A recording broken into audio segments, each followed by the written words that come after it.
You're listening to the Gambling Gauchos, part of the Stake in the Plains Content Network, and the Dave Campbell's Republic of Football podcast feed. Just a couple of casino caballeros talking Texas Tech, betting on the Big 12 and beyond. Now, here's Kyle Jacobson and Rob Bro, live from the Cardinal Sports Center studio.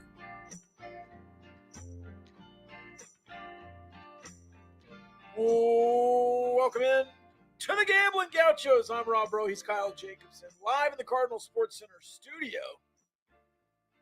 Hey, you can gear up for a couple of things this week. You can gear up for a blackout against Kansas State, get you some black Texas Tech gear, or you can gear up for a Texas Rangers ALCS. Yeah, they got Rangers gear over the Cardinals shop. You can get your Rangers gear. You can get your black Texas Tech gear. Whatever you need, you can get it at Cardinals. You can gear up right outside the loop. You can also get your Gambling Gauchos quarter zips and more. Everything you need at Cardinals Sports Center, mycardinalsports.com, or right outside the loop on Slide Road. You're just on time, Slimson. No need to start over. You're here for the open. Kyle, how you doing? I'm good, but he missed the new open. You kind of switched the style up there. Yeah, I didn't do the stutter. I liked it. Thanks. What was once said, switch the style up. If they hate, let them hate and watch the money pile up. That's one philosopher said, yes.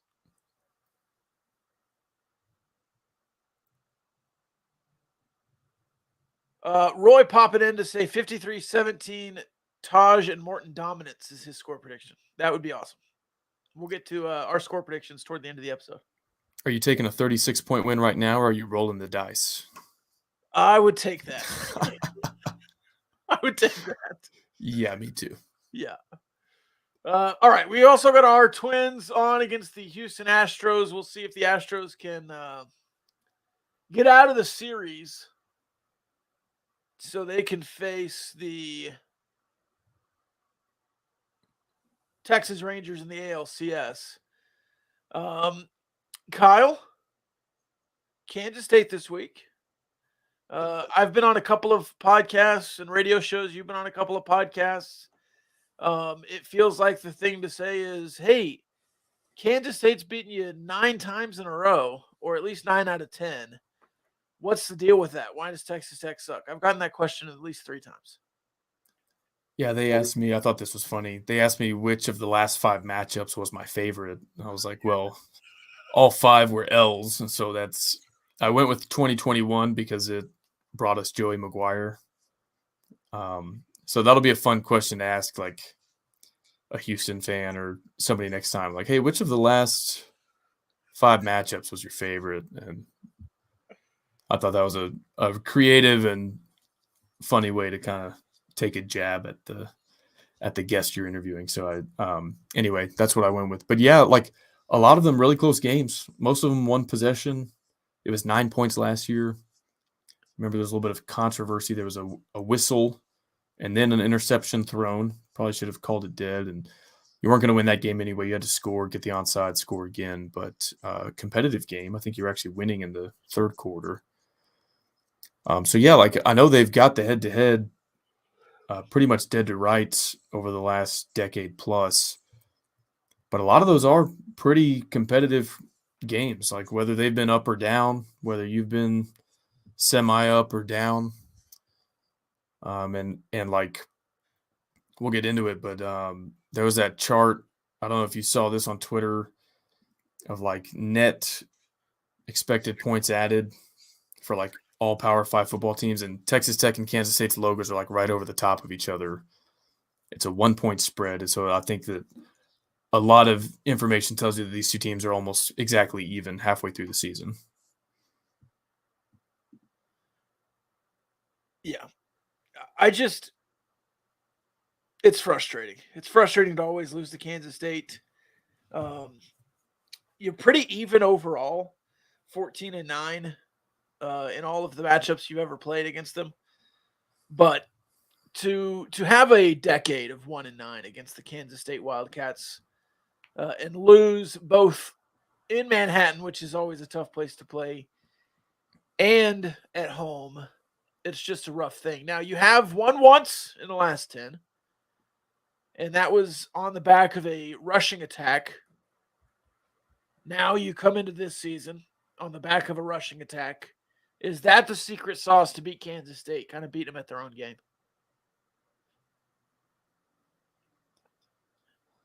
I'm trying to log into Hulu on my phone to watch this Twins game. And it says, looks like your device was removed from this account. Like, how is that possible? Come on. For those watching on YouTube, they see the Atmo question mark in my username here. I've noticed that. You and I were pining all of the second half of last season. Run the damn ball. Lose to Wyoming. Run the damn ball. I still think you should. Don't get me wrong. But I think actually where Kansas State is most vulnerable is through the air. And I don't know if you need to give Tosh 20 touches, like no doubt. But I don't know for sure if that's going to go for 150 yards like we've come to expect it over the last several weeks. And I think that you're going to need something from your passing game to win. I don't want to go all in on that, and I don't want to come out of the gates and throw 3 times in a row when we receive the opening kickoff. But Baron Morton has played pretty well, I think, but he's kind of been asked to be the game manager. A lot of people probably hate that phrase. It's probably overused, but like he threw for 180 yards for Baylor. We didn't need any more than that. He's bus driving. Yeah.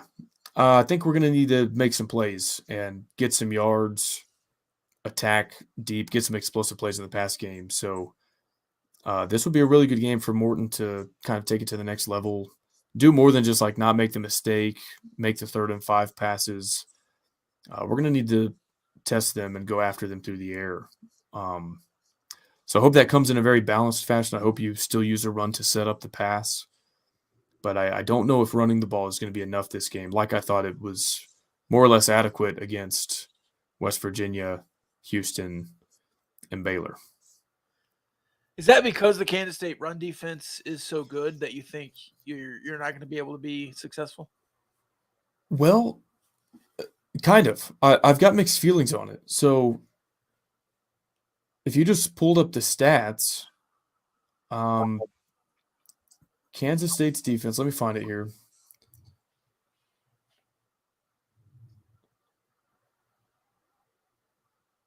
They're 17th nationally. No, sorry, that's their offense. Why can't I find this?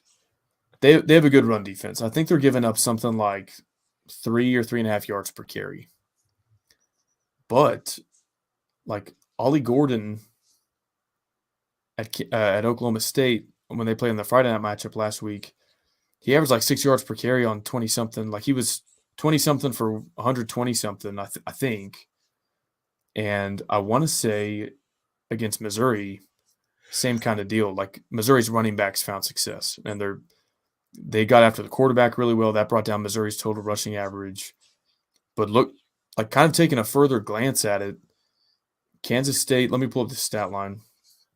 This is Oklahoma State first. So Ollie Gordon, 21 carries for 136 yards, 6.5 yards per carry. Long run of only 36 yards. Let me go to their Missouri game. Missouri's starting running back, not at the same volume, 10 carries for 58 yards, 5.8 average. Again, their rush average was brought down by their quarterback going for 2 yards on 10 carries. And I'll pull up UCF while I'm at it. UCF starting running back, 6 carries, 76 yards, 12.7 average. He only toted the rock 6 times, so I guess that wasn't their starting running back, but that was their leading rusher. Their starting running back, RJ Harvey, 13 carries, 44 yards, 3.5 average. So you combine those, that's 19 carries for about 120 yards. It's like 6 a pop.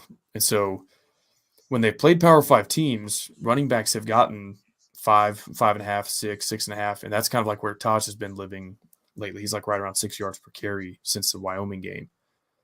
So I don't know. Like, Tosh could go for like 25 for 150 based on that.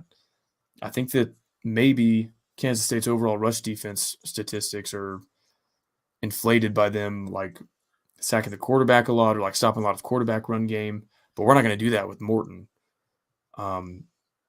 So I'm conflicted. Like on one hand, I think that the data tells you they're good at stopping the run, but on the other hand, I think that other teams' lead backs and leading rushers at the Power 5 level at least have, I don't want to say exposed Kansas State, but like done well for themselves handing the ball off to the running back. So we'll see. And it's not like Oklahoma State and UCF have been pushing anybody around outside of Kansas State. It's not like they are adequate running the ball against everyone. They just had some success against Kansas State. I mean, South Alabama's not coming through that door. Right. Yeah, so I finally found it. Kansas State, their opponent yards per rush in FBS games is 3.5 yards per carry. That's 39th best nationally. So certainly above average. It's not elite, but it's good. So you look at that and you're like, oh yeah, if Taj only went for 3.5 per carry, like we're doomed. But again, like looking at the top line rushers against their 3 Power 5 opponents, they're not holding those guys to 3.5 yards per carry. So maybe there's something there. And that's why I don't want to go away from the run and just say, oh, well, they're better at defending the run than they are the pass. So let's Atmo. I mean, I do kind of want to Atmo a little bit this game, and I'll say why later. But yeah, I mean, at this point, and this is like even what I was saying after the Wyoming game, even if Taj is averaging 3 or 3.5, you still have to go to the well over and over because like you don't know when he's going to start gashing them for 10 or 12 a pop. So like force feed it. Even if he finishes the first half with 10 or 12 carries and he's only got 35 yards, I mean, as long as like you're not playing from behind 2 possessions and you have to throw the ball, like keep doing it because you don't know when the levee is going to break there. You have to go back to him. He's earned that. David Collier, friend of the program, asked a funny question to Zach Kitley this week. He said, do you get bored or is it weird to call so many run plays? And Kitley kind of laughed and said, well, yeah, it is. Being an air raid guy, it's not in my nature, but it seemingly has been in his nature the last 2 weeks. He's done really well with it. You said you'd say it later, but if Kitley has a classic Kitley game and just starts calling the ball all over the field with Baron Morton, is that going to offend you? It depends. To me, it's a gamble because if you're going away with something that has worked really well on a per carry basis ever since Oregon, and like kind of the only issue with your offense was that you weren't doing that at volume enough. Yeah, it's sort of like, yeah, I don't know. I was going to make a different analogy outside the game of football, but it's kind of like if you're running the ball really well, do you go play action, like, or do you just keep running the ball? And so it's a gamble. Like if he says, yeah, we're gonna find success through the air today, we're gonna prioritize that. If it works, then you can, I guess, tip your hat to him. But everybody's gonna be like, hey, we've been handing the ball off 25 times a game and it's been working, so why would we not do that? But he's not paid to please the fans. You know, he's paid to win the game. And so if they're seeing stuff on film and seeing some matchup stuff, you know, again, like the optics would be really bad if you go away from the run and it doesn't work. But Kansas State's pass defense is not good, period. Is it in conjunction with their because we saw the Missouri quarterback throw all over Kansas State. And I don't think that we have what's his name? An athlete like Burden, who seemingly is twice as fast as everybody on the field. But you have some wide receivers, and maybe that is something that you can exploit. Do you? You definitely have wide receiver. I said that the way I said it on purpose. If I was not a Tech fan and I looked at our production this season, I would not think that we had wide receivers. They're on the roster. Yeah, like, do you know how many catches Loic Fungi has this season off the top of the dome? 2. 2. Yeah. Like, does that scream, oh, we've got dudes on the outside? Like, he was your starting outside receiver coming into the season, opposite Jerron Bradley. He has 2 catches. JJ Sparkman is the backup tight end that comes in on one formation to block. Do you know how many receiving yards JJ Sparkman has this season? 0? 1. 1. He is 1 for 1. 1 for 1. And those were 2 guys I'm going to call us both out right now. I thought Loic Fungi was a breakout candidate. You thought J.J. Sparkman was a breakout candidate. And it's not like they're getting 10 targets a game and like not reeling it in. But like Jerron Bradley, I think his production is not what I thought it would be. I made a Jerron Bradley versus Xavier Worthy bet before the season. I'm not doing well. Yeah. So like that was something on the Cocaine Willie podcast. They asked me, they were like, okay, I'm looking at y'all's receivers here. Looks like y'all's top two are Miles Price and Jerron Bradley. Like, who else might we look for? And I was like, I don't know. Like, if it's somebody else, it'll be a breakout game. Like, it's not. I think our third leading receiver is Tharp, the tight end. No, it's Xavier White, actually. Kind of quietly, he's your third leading receiver. Yeah. And then Tharp, I think, is fourth. But for a roster that, like, we thought coming into the season that Dre McCray was going to play on the outside, that Jordan Brown was going to be a sneaky kind of breakout candidate, that Fungi and Sparkman might be ready to kind of share a starting role out there, and that you had a freshman All-American coming back, Jerron Bradley. If you told me at this point that your outside receivers would have their current production, I would have been like, yeah, we're totally whiffing on that. And so this is, in my opinion, like a weakness on weakness. Kansas State has given up yards through the air to everybody. They've given up explosive plays in the pass game to everybody. But, like, you haven't done that to anybody. And so can you? If you can, this is the game to prove it. And I would love to see a breakout performance from a receiver. But, like, we haven't really seen that yet. No. I mean, the comment section says Coy Aiken, the next Amendola Inwoker. I wonder why they say that. Kind of a lunch pail guy. Yeah, coach's son type. Got grit, sneaky athletic. But I'll say this, you've seen flashes, right, from Dre McCray and Jordan Brown, but you've not been very consistent at all in the passing game between two quarterbacks. And since West Virginia, you've had a quarterback with a bum shoulder. So is he healthy enough to go sling the pill around? I mean, he did make – so it doesn't need to be like, let's push the ball 50 yards downfield. He made that throw against Baylor that I highlighted on the last podcast from one hash to the opposite sideline, 20 yards down the field. That ball probably went, 40 in the air. I could go back and calculate the hypotenuse. That was a good ball. And, like, we had the seam route to Xavier White in the Houston game. That was one of our more explosive pass plays. And then when we're in the red zone, throwing it 15 or 20 yards into the end zone, like, I think that you don't need to push the envelope more than that. But you do need to test them 15, 20 yards down the field. They've not been good at defending that. And so, like, Jerron Bradley, Dre McCray, Jordan Brown's time to go make a play. On the outside or over the middle? Anywhere? I don't know. I guess I could maybe go back and see where specifically on the field these teams are exploiting them, but it seems like they're just bad across the board against giving up explosive plays in the pass game. That's something I did think during the Missouri game, that they were not a good secondary. But then I thought Missouri's just good. So I don't know what the – because then you have Alan Bowman throwing for 200 yards on him. Yeah, no, and their sack rate is pretty bad. But I take that back, actually. I misremember that. They're 51st nationally in sack rate. They're bad. This is what I was remembering. They're 109th nationally in interception rate on defense. They only forced an interception on 1.5 passes that are thrown against them. So if we drop back, what would that be? 75 times, they would pick off one of them on average. So that, like, playing at home against a defense that has not been great at creating havoc like that, like, honestly, one interception, sometimes that happens with, like, a tipped pass or whatever, but, like, if we turn the ball over more than once against these guys, I'll be pretty disappointed because they have not shown a proclivity to do that so far this season. So you want to run the ball early, but air it out in the middle of the game and late. Yeah, I kind of want to do what we did against Baylor, like find success in the run game, make them commit bodies to it, and then find guys like Baylor Cupp on a wide open wheel route or a seam route.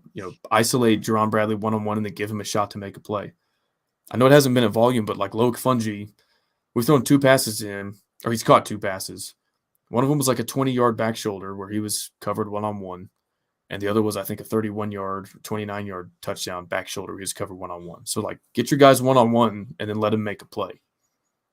These are not lockdown corners or some crazy defensive scheme that has caused a bunch of confusion or just had guys blanketed down the field. I say it's time to take some shots. I don't want to go away from running the ball, but if we can't hit some explosive pass plays against these guys, we won't all year. I mean, period. I wonder how many people know the ATMO acronym. It's kind of a days gone by kind of acronym. Yeah, it's the opposite of run the damn ball. Yeah. With A is for air. Yeah. M is a different cuss word, not damn. It's not a cuss word. If you complete it, it is. Shit. You could just say air the mother out. Yeah. And then you can fill in the blank. Yeah. Well, there's no blank. It's just the M there. It's not atmopho. Is that one word or two when it's? Well, I guess when you do the abbreviation, it's MF. So. Yeah. Anyways, is there any other? I mean, are you worried about Kansas State offensively, really, at all? No.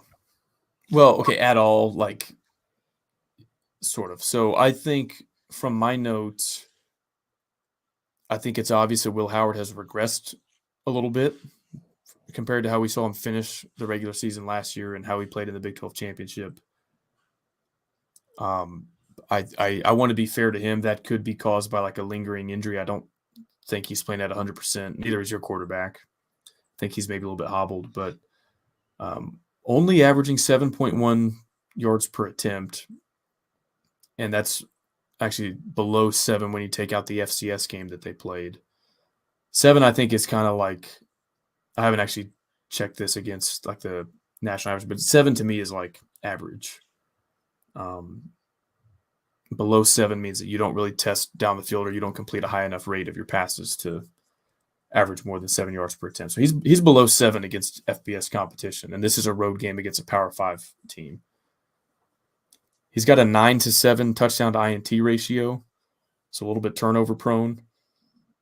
He's below 60% completion rate against FBS competition, 72nd nationally. He's further below 7 yards per attempt than I thought. He's at 6.3 against FBS competition. That's 107th nationally. And he's 110th nationally in interception rate. So he throws interceptions at a higher rate than almost any FBS quarterback.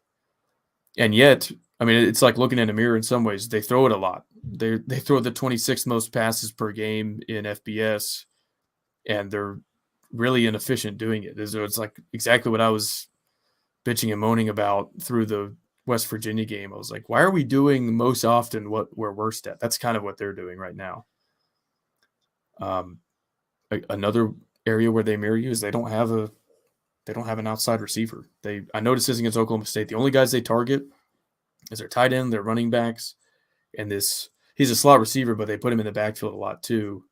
Phillip Brooks. Yeah. He's their leading receiver. He's a 5'7", shifty, like Jakeem Grant type. Second leading receiver is tight end Ben Sinnott. Third leading receiver is their running back DJ Giddens. Their top true wide receiver, like a flanker type, has 14 catches. And his best game against the Power 5 team this year is 4 catches for 47 yards. So in my humble opinion, they are no threat on the outside. I'd say let your corners go one-on-one all game. I don't feel the need to bracket their outside guys with safety help. I'm patting Malik Dunlap on the butt and saying, win your one-on-one matchup. Like we can't commit more bodies to cover these guys. They don't throw to them. They don't catch them. Like it's just not a threat. And like we need guys kind of between the hashes to cover the tight end, cover the running back out of the backfield to stop the run. So I don't think you need to commit a lot of energy to stopping like the downfield pass game. The quarterback hasn't been good. All their threats are kind of in the middle of the field or guys that would be covered by like your linebackers, your star, your safeties. So I think that's where you need to win. And So I don't know. I guess we'll see. But I'm telling both my corners, like, you're on an island, you have no help, you're one-on-one, and we trust you to win that battle. They do have a couple of running backs, but no Deuce Vaughn back. Again, am I crazy to say that Kansas State is not as good as Texas Tech this year? I truly think it's pretty close. Hey, we'll find out on Saturday. I think Kansas State fell victim to the same thing TCU did. They explained away all of this lost production on offense. And they have good players. Like Ben Sinnott is a good tight end. DJ Giddens is a good running back. But like we're talking about elite players in Deuce Vaughn, Felix Anudike-Uzomah on the defensive side of the ball. I know that their quarterback situation was a little bit fluid last year, but Adrian Martinez made some plays, won them some games in Norman. He was a huge contributor in the win over Tech. Yep.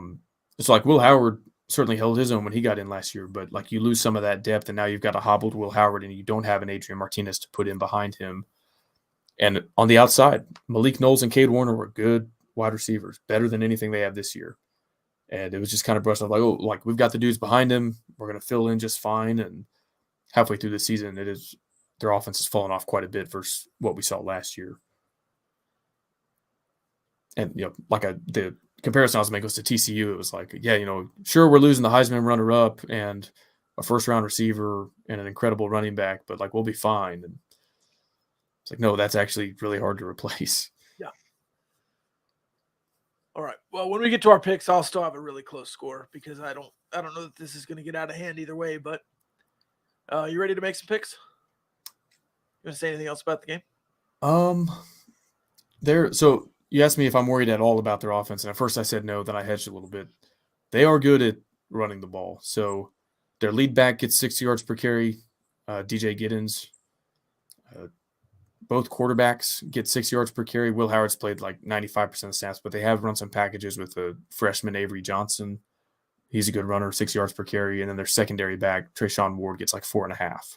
So they got 4 different guys that they could line up in the backfield, and all of them are very capable runners. You've been good at stopping the run, especially from the opposing running backs. You have kind of struggled against quarterback run, so that worries me a little bit. If we see an Avery Johnson drive or two, especially if they find something with that early and they go back to it and like you don't have an answer for it. And they have a really experienced offensive line anchored by Cooper Beebe. He's an All-American candidate, NFL guy for sure. They move him around, but he's usually a guard. Thankfully, though, like the upside is I think you're battle tested against some good offensive lines. Oregon had a good one. I think Wyoming had a pretty good one. West Virginia. So Kansas State was like kind of right behind West Virginia in terms of returning experience on the offensive line, 100+ starts between their 5 starters. So they're a good offensive line. They're an old, experienced offensive line, but you've also kind of been battle tested against similar offensive lines. So maybe that pays dividends for you. They're really good third down defense, 8th nationally. This is offense, third down offense, 8th nationally. They convert on 52% of first downs, which like 45% is good. Wow. They're a terrible 4th down team, 103rd nationally. And so if you can, and maybe they don't go for it on 4th down a lot, but that's always a huge factor in any game, but especially this one. Like you've got to get off the field on 3rd down or force them to play on 4th down and roll the dice on a big 4th down stop that results in a momentum change. And we mirror both of those. Unfortunately, we're really bad at defending 3rd downs. We're really good at defending 4th down. So I would love to see a little bit of correction there. And I don't know what like a reasonable goal is. If you give up 52%, you're probably not winning this game. But like, can you win giving up 45%? Maybe. They're a great red zone offense. Score on 90% of their red zone drives. Again, unfortunately, our red zone defense is atrocious. We give up a score on 89% of red zone tries. So that's kind of what I'm looking at. Is like 3rd down and red zone, they have a huge advantage offensively over your defense. If you can make a little bit of headway, and that sounds obvious, like those are no duh kind of things. Like if you force a turnover in the red zone, that's huge no matter what. But that is where I can see this game like kind of widening the gap a little bit and Kansas State finding an edge. think I mentioned this. They've only picked off a Power 5 opponent once this season, so it would be a bad time for Baron Morton to have like a sophomore slump type game and be their get right game. That would be terrible. As good as their defense is, though, on some of these metrics, they've given up 29 points, 30 points, and 31 points against Power 5 competition. And I think you can win living in that. If you're at 31 in the fourth quarter, I'll be like, we probably have a shot to win this game. Their red zone defense is as bad as their red zone offense is good. They give up a score on 93% of drives. That's 113th nationally. So when you get there, you need to score and get 7. They're 17th in yards per carry offensively. We're 32nd in defending the run. So that's a good on good matchup. A lot of this is either good on good or weak on weak or like extreme good against extreme bad. There's like very few where I feel like there's no edge to be found or something. So that's kind of where I see it. You should have an opportunity to win this game if you play the game you're capable of. Kansas State is not without deficiencies. They can be had in certain areas. You've just got to maybe exploit some areas that you've not been able to exploit to this point in the season. I think the 1 point spread, and again, that like net EPA chart that had them overlapping each other is pretty spot on. Like I expect this to be a really close game. And, one play, one mistake could have a huge swing. Well, it's also like their media members are not as high on the team as they have been in the past. Actually, pretty down on the team, it feels like. So, I don't know. Maybe that matters. Maybe it doesn't. Yeah, I feel like a broken record saying this, but when we started conference play against West Virginia, it felt like a game that was important because like the loser was just going to be off to a really bad start, and the winner, you felt like you could get off on the right foot in Big 12 play, start building toward bowl eligibility. Said the same against Houston. I was like, the loser of this game, like their season is over. And then said the same against Baylor. It was like, okay, the winner is 500. The winner is capable of going to a bowl game. The loser is like starting to really ask some questions internally about the program.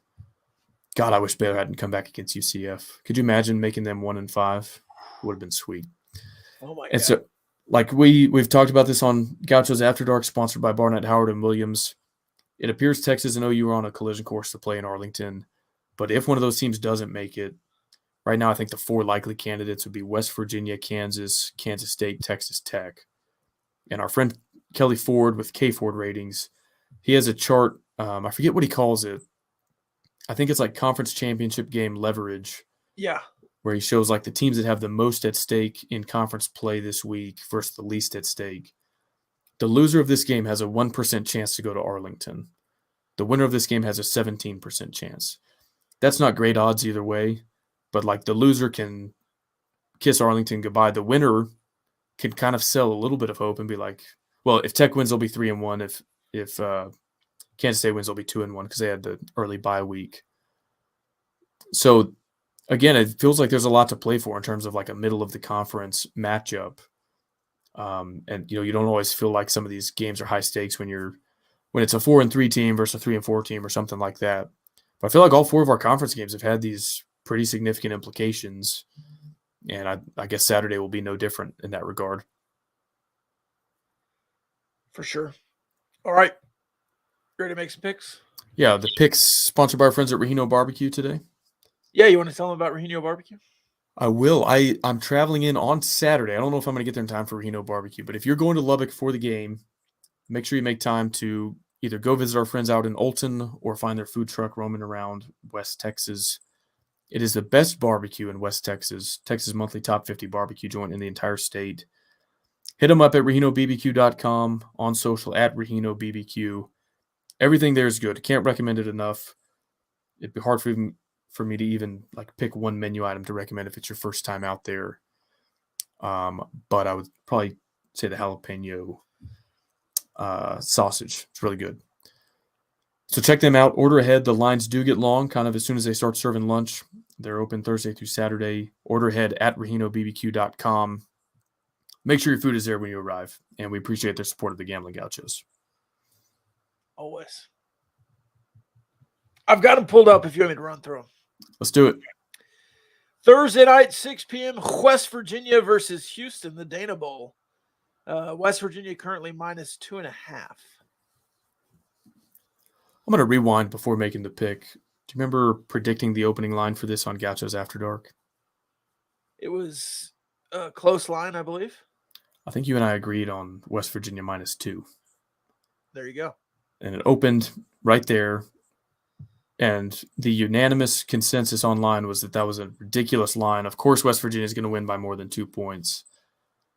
They're not that good. Like it's not Cope. I know you lost to them. It was a hideous game, and I know that they're 2-0 in conference play, including a road win over TCU. They're not that good. And I think by game 12, go ahead. You're not that guy, pal. Trust me. You're not that guy. I think by game 12, this whole we asked this as well. Who's the third best team in the Big 12? And most of the responses were West Virginia's they're off to a 2-0 start, but come on, guys. Yeah.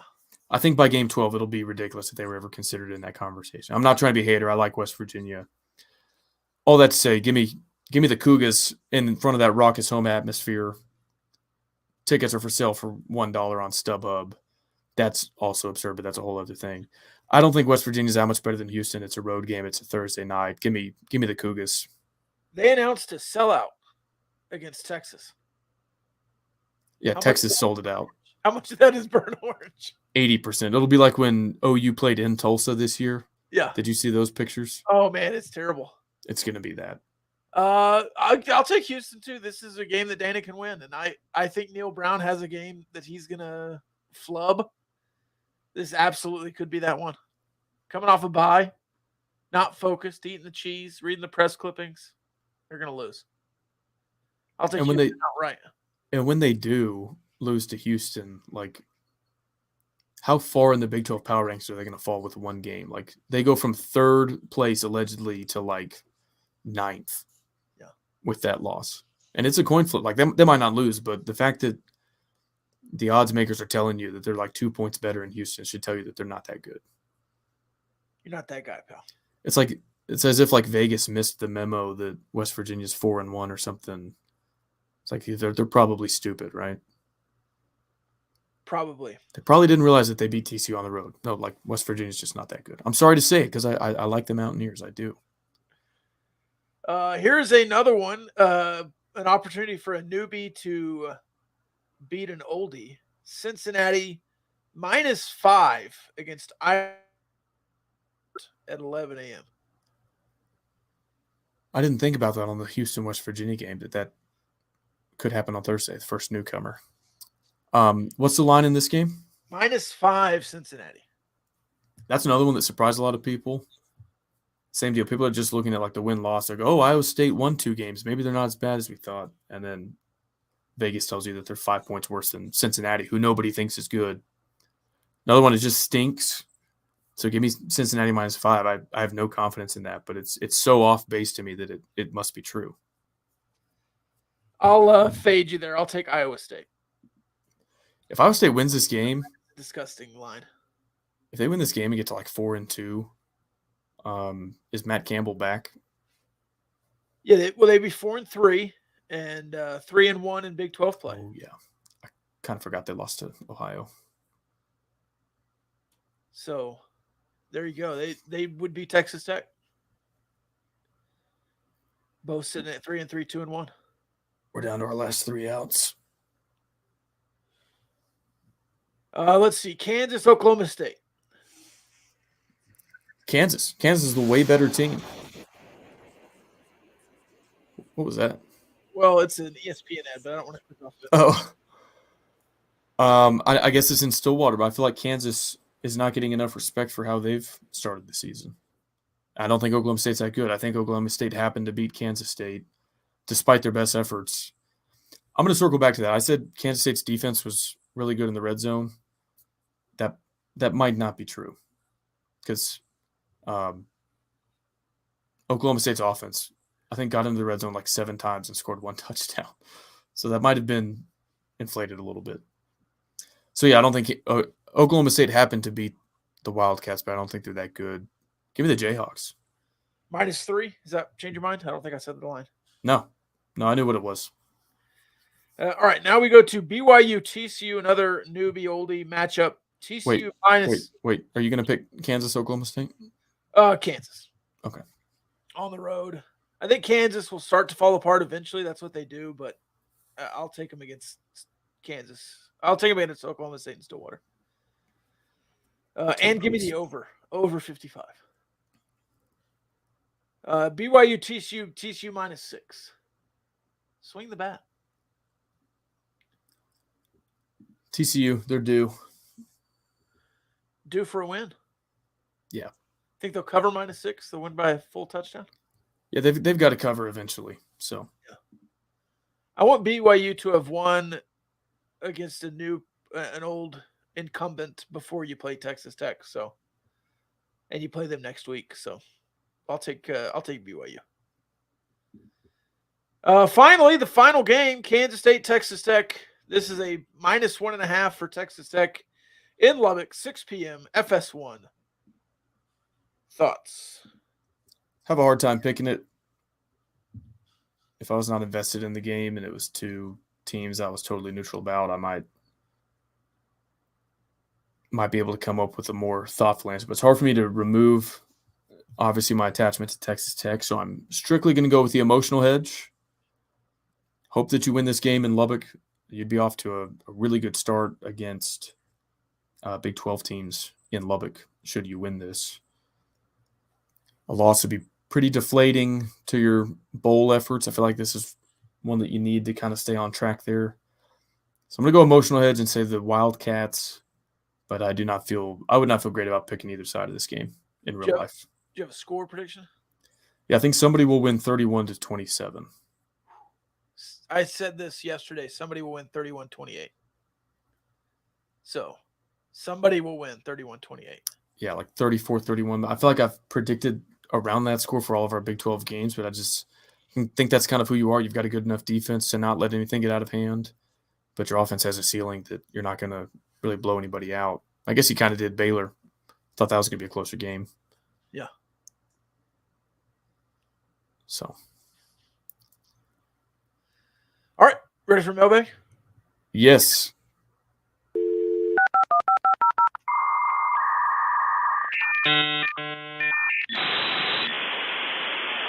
You've got mail. Mail time. The mail's here. Come on. I found these in my mailbag. Well, it's time to reach into the old mailbag here. Enjoy reading the fan mail. Don't read it all at once. Any mail for me? You don't have a Tic Tac, do you? Do I get any mail? No. Why not, honey?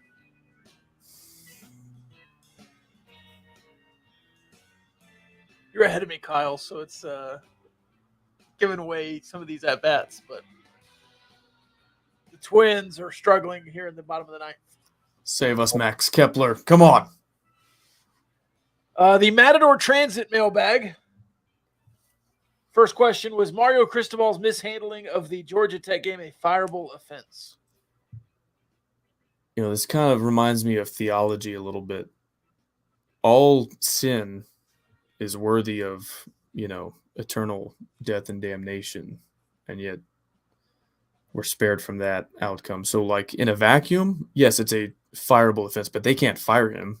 He makes way too much money and programs at dumpster fire. You got to fire that offensive coordinator. If they were in like year 4 there and they were 3-3 screwing around, like, yeah. But I think they're still in the top 25, aren't they? They were 17 last week when they lost. So, do they stay in?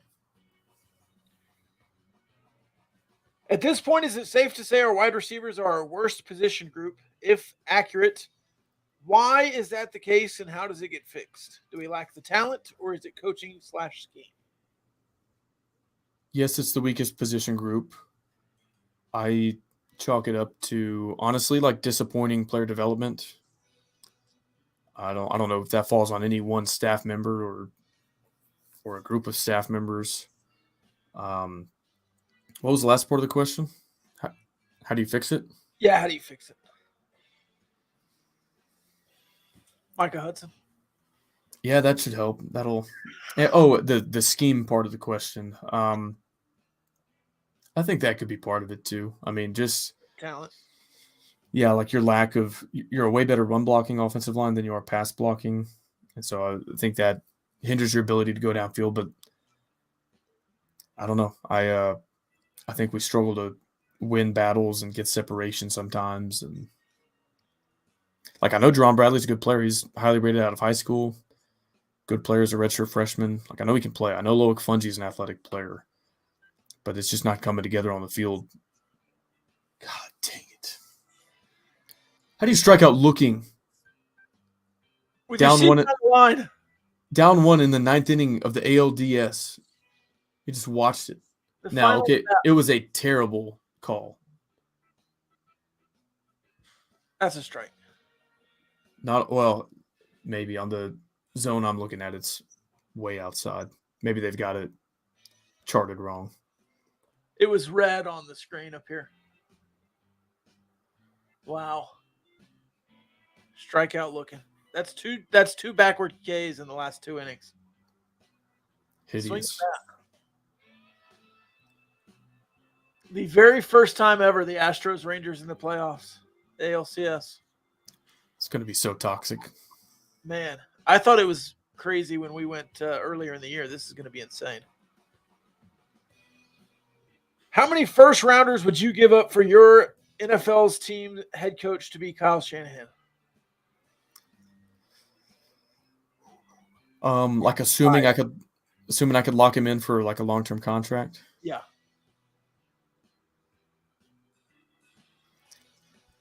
4. Yeah. I mean, I would get up a bunch. Well, I think pound for pound he's probably the best coach in the NFL. Yeah, and he's also getting players to come with him and convincing the front office to trade for guys, and you're getting CMC and all that. How many felonies would you commit to have Kyle Shanahan call Texas Tech's plays? Man. 0. Well, with attorneys like Barnett, Howard, and Williams, we could probably get away with a few before doing any serious time. So, I'm not a big felony guy. What's the best Pop-Tart flavor? Cinnamon. Yeah, brown sugar cinnamon. What are the Gauchos going to dress up for as Halloween? Are y'all coordinating costumes? What do you want to go as? Have you ever coordinated a costume? Oh, yeah. That's something you do with your wife? Yeah. Is that her decision or your decision? It started as hers. I was not a big Halloween person. Just could kind of take it or leave it. But, yeah, doing some, like, if you can pull off a good couple's costume, it's kind of fun. And now we've got, a daughter who can be a role player. Yeah. So, well, last year she was the main character. She was Winnie the Pooh. I was Tigger, and my wife was Piglet. So, nice. Couples costumes are easy because there's a lot of you just like dress up as some couple or like Trump and Hillary or something like that. It's a lot harder to find 3 that go together. It's like ketchup, mustard, and mayonnaise, or I don't know. But we found a way to make it work. I don't know what we're going to be this year, if anything. I'm sure we'll be something. But what was your favorite like costume as a kid? Dressed up like Voltec from the Little Giants one year with the Darth Vader helmet, striped shirt. I wasn't really a Halloween dresser upper though. I didn't really have a bunch of costumes. Just kind of ran around at the fall festival. I was Troy Aikman one year. Yeah, I think. Well, yeah, everyone was. Had a Troy Aikman jersey that I wore with like my T-ball pants, so like it looked stupid. I looked like a half baseball player, half football player, but nailed it. Did you have the little helmet too? I don't remember. Yeah, I think if I didn't, I just did like eye black or something. I think everybody had that Troy Aikman costume. I remember like that was at the tail end of his career when he was like always hurt and stuff, and like somebody joked I should have like like bandaged up my head for like a concussion or Yeah, something. like a neck brace. Yeah. What is a foodie trend you're sick of? Somebody already answered this in the mailbag, but people referring to themselves as foodie is annoying to me. So yeah. I don't know a foodie trend, I guess. Yeah, I don't either. I don't have TikTok. Yeah. Because I'm brave enough to do what? You're a red-blooded American. Yeah, I'm proud enough to say this on a public podcast. I'm actually opposed to the Chinese Communist Party. Do you watch Parks and Rec ever? Yeah. You remember when Bobby Newport is running for mayor and he's like, "I'm against crime and I'm not afraid to admit it." That's what I feel like. But all my coworkers about my age, they're like all over TikTok, and I get roped into these like group texts on some TikTok trend. Apparently, like Shrek has made this huge resurgence, and like Shrek is really popular on TikTok. And so I get all these TikToks sent to me about Shrek and other stuff. So I forgot where I was going with that. Oh, maybe I'd be more privy to like foodie trends if I was on TikTok, but I only know Shrek stuff. Who is your CCR? Cross Canadian Ragweed? Creedence Clearwater Revival. Oh. And then somebody says start bench cut, CCR, CCR, and CCR, but I don't know the third CCR. Cross Canadian Ragweed. Creedence Clearwater Revival. We used to have poker nights and only listen to Creedence.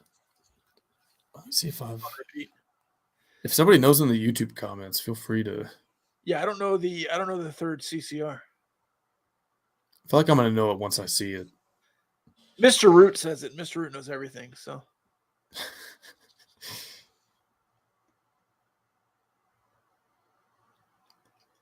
This is great radio while I look for this. Yeah, I was thinking about trying to fill some gaps here. Yeah, all I have is Creedence Clearwater Revival, Crosby, Stills, Nash and Young. That doesn't work. Cross Canadian Ragweed.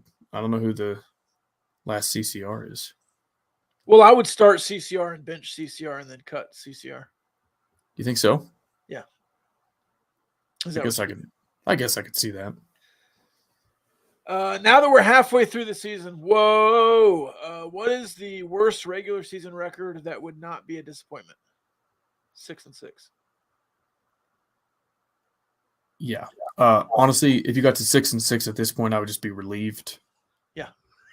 5-7 is a huge disappointment. I would hate to be in the Armed Forces Bowl, especially after all of the smack that was talked to Baylor. But that's only one part of it, though, is like we're not TCU's arch rival. I mean, I still don't want to play a bowl game in TCU Stadium. Don't get me wrong. Sure. But then it was like it was 7 degrees, and they lost to Air Force to cap off a losing. Like that was just like the worst bowl experience for any fan base ever. Thoughts on McGuire being baseball level superstitious with his hat? He went back to the patch hat.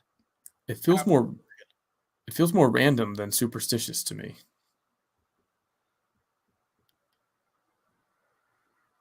Tarleton, West Virginia, Houston, and Baylor have all been the same patch hat.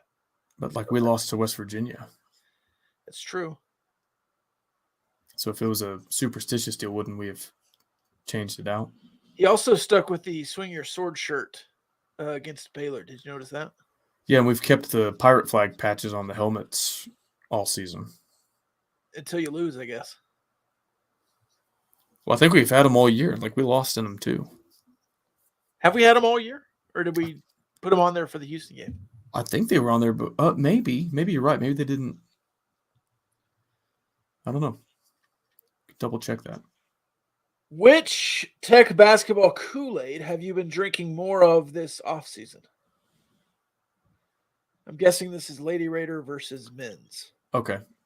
I would say men's only because they were starting from a greater deficit, in my opinion. Like I thought that Krista Gerlich ended last season on a great trajectory, great momentum, and like it felt like we were just going to build on that. With Coach Gass, it was like, we have no players, we have no assistants. What is this going to look like? And he, throughout the offseason, built what I think is going to be a really competitive roster, built a great staff. And so, like, from my starting point to where I am now, drank a lot more of the men's Kool-Aid.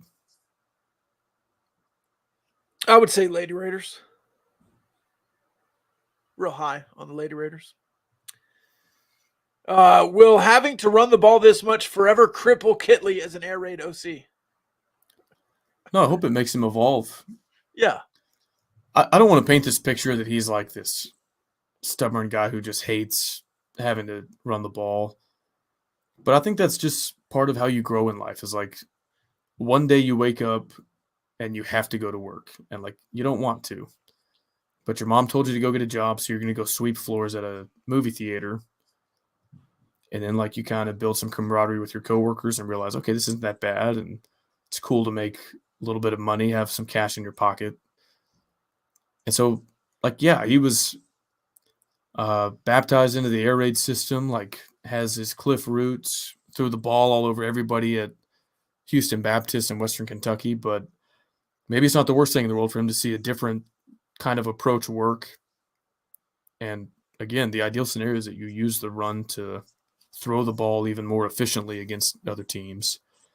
So maybe this is just a learning experience that he can actually build off of. Hopefully he's not just miserable running the ball, because I'm enjoying it. I mean, surely he's not miserable winning. Right. Yeah. You need to run the ball to win. Over under 2 bench clearing brawls in the ALCS against the Stros. I'll go under, but I wouldn't rule out one. Yeah, the benches will clear at least once. Maybe not a brawl, but the benches will clear. How many people need to abandon or refuse to attend jury duty on a given day, and how many concurrent days would be needed for the federal government to rethink the process? Sorry, can you repeat that? Do I need to? Do you have any thoughts on jury duty, I think is the question. My only thought on jury duty, I guess I have a couple thoughts on jury duty. Might like Barnett, Howard, and Williams' rebuttal to this if they're listening, but I did for like $100 one Saturday, I did a mock jury, and I lost all faith in the system. If I'm ever on trial for something, I do not want to be judged by a jury of my peers, because those people are absolute morons, and they will rule against an innocent person based on like terrible logical premises. So it made me like more scared to commit a crime, even though I'm like not really inclined to do that anyway. My second thought is that I don't think you can actually be compelled to do jury duty. I think you can just probably get away with lying and say like, oh yeah, it got lost in the mail. I never received any of that. Like I think, should not be giving out legal opinions on here, but I think legally, like if they just mail you something and they can't prove that you received it, whether it's a jury duty summons or something else, I don't think you're like actually obligated for it. So I haven't gotten any mail in like 3 weeks, and it's starting to worry me, because one of the things I was supposed to receive, they're like, yeah, we got that back that said wrong address. So I had an insurance dispute one time that they like canceled my insurance policy because they said I didn't respond to something sent to me in the mail. I was like, I didn't receive it. And they were like, well, can you prove that you didn't receive it? I was like, how can I prove a negative that I didn't receive a piece of mail? Like, I mean, the only provable thing is like, if you find it in my house, you could prove that I received it, but there's no way to prove that I didn't receive it. It's like saying, Rob, prove to me that you didn't eat Whataburger today. Unless you filmed yourself everywhere you went, like there'd be no way for you to prove that you did not eat Whataburger. right. So I thought that was stupid, and they canceled my policy, and I gave my money to some other insurance company. Would you pay $1 plus fees to see West Virginia play at Houston? I honestly cannot imagine a scenario. Even if I lived there, I would have something better to do with my evening than that.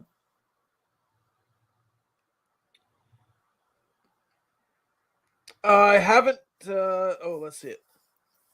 I will try Rajino for the first time on Friday. What is your personal favorite food? P.S. I will probably get a sandwich. If you want a variation of a sandwich, the brisket burger is really good. Yes, it is.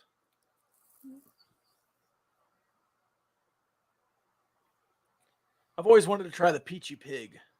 Mr. Root says that as well. There's also a comment going back to the jury duty. We're going to spend way too much time talking about jury duty. That if you don't want to do it, talk really loud about how you think you're an expert because you watch stuff about it on TV.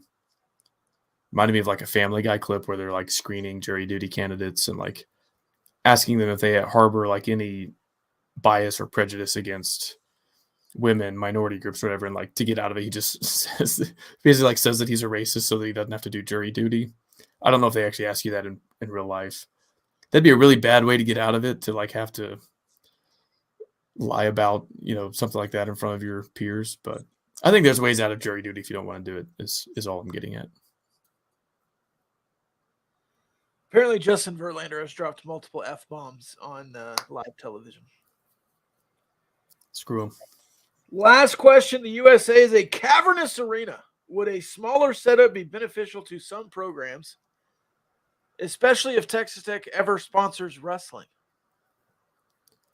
A smaller arena would be beneficial to some programs like Houston that nobody's going to show up. But when you put 15,000 people in the USA, why would you make it smaller?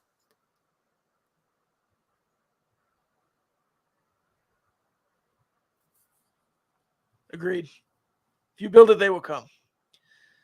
And I think you can get 10,000 at Lady Raiders games. I got a text from a source. I won't disclose the source. This is officially the Jury Duty podcast. This is from somebody who would know. They will never actually come looking for you if you skip out on jury duty.